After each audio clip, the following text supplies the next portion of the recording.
Zemlja je sve. Ne mogu da odvojim zemlju od dece. Meni se čini da možda čak i sve ljudske nevolje dolaze od pogrešne i nepravedne raspodele zemlje. Milioni bednika ne posjeduju čak ni komad zemlje i kao takvi nemaju gde da rađaju decu. Prinuđeni su da ih rađaju u podrumima od kojih ponekad polovina ne zna kojim je otac, a druga polovina možda kojim je mati. S druge strane, oni bogati, još od vremena Klovisa, imaju previše zemlje po osobi, preko svake mere. Čvrsto je drže i nikome ništa ne ustupaju, tako da i u njih primećujete nešto nenormalno. Tu se nešto mora učiniti. Svi bi morali da raspolažu makar najmanjim parčetom zemlje i deca bi trebalo da se rađaju na zemlji, a ne na kaldrmi. Ali neka svaki radnik zna da negde tamo u kutku ima baštu pod zlatnim suncem i lozom, svoju bašticu ili pak zajedničku, pored koje živi njegova žena, prava žena, a ne ona sa kaldrme, a sa ženom i njegova deca, koja se igraju drvenim konjićem i koja znaju kojim je otac. Svaki zdrav dečak se rađa pored konjića i to bi trebalo da zna svaki pravi otac. No neka radnik zna da tamo rastu njegova deca, na zemlji, među drvećem, gde ima prepelica. Ona love ptičice, igraju se, odlaze u školu, a škola je blizu. Tu u polju, neka zna da i on sam ima gde da dođe, da pošto se naradi u svome veku, ima gde da odahne i da na svojoj zemlji umre.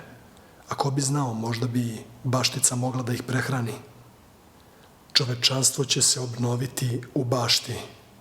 Pripravit će se uz pomoć bašte. To je formula. U našem veku dogodila se strašna revolucija i buržoazija je pobedila. Sa njom su se pojavili strašni gradovi o kojima se ranije ni u snu nije sanjalo. Pojavile su se užasne vavilonske kule. Nikada čovečanstvo ranije nije znalo za takve gradove kakvi su se pojavili u 19. veku. Treba očekivati da u budućnosti nastane treća faza. Prestaće vladavina buržoazije i nastaće vladavina preporođenog čovečanstva. On će razdeliti zemlju svakom podaniku i počeće da živi u bašti. U bašti će se roditi i uz pomoć bašte će se popraviti. Ako se želi moja prava misao, ona je: deca, to jest prava deca, ljudska deca, bi trebalo da se rađaju na zemlji, a ne na kaldrmi. Kasnije se može živeti na kaldrmi, ali nacija se mora roditi i podići u ogromnoj svojoj većini na zemlji, na tlu na kome rastu hleb i drveće. Otac čitavog evropskog proletarijata je kaldrma.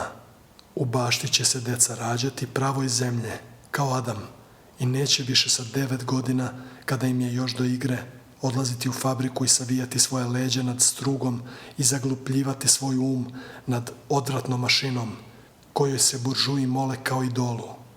Deca više neće zatupljivati svoju maštu nad onim mnoštvom otvora za plin.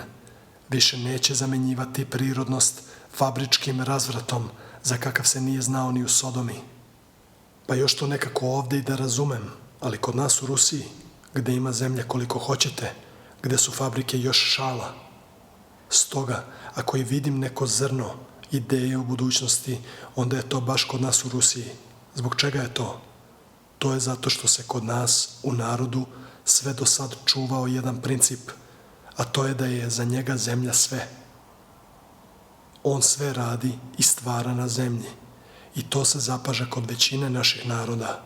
No još važnije od toga, što je to najnormalniji odnos među ljudima. Zemlja ima u sebi nečeg svetog. Ako hoćete da usavršite čovečanstvo, ako hoćete da od zveri napravite čoveka, onda dajte ljudima zemlju i postići ćete cilj. Iz zemlje dolazi sve, i sloboda, i život, i čast, i porodica, i deca, i društveni poredak, i crkva. Jednom rečju, sve što je najdragocenije. Deca su čitava budućnost. Ugledajte se na decu. Radi njih ću skratiti moj drugi dolazak na zemlju. Reče Hristos, eto, radi te dece sam sve ovo napisao.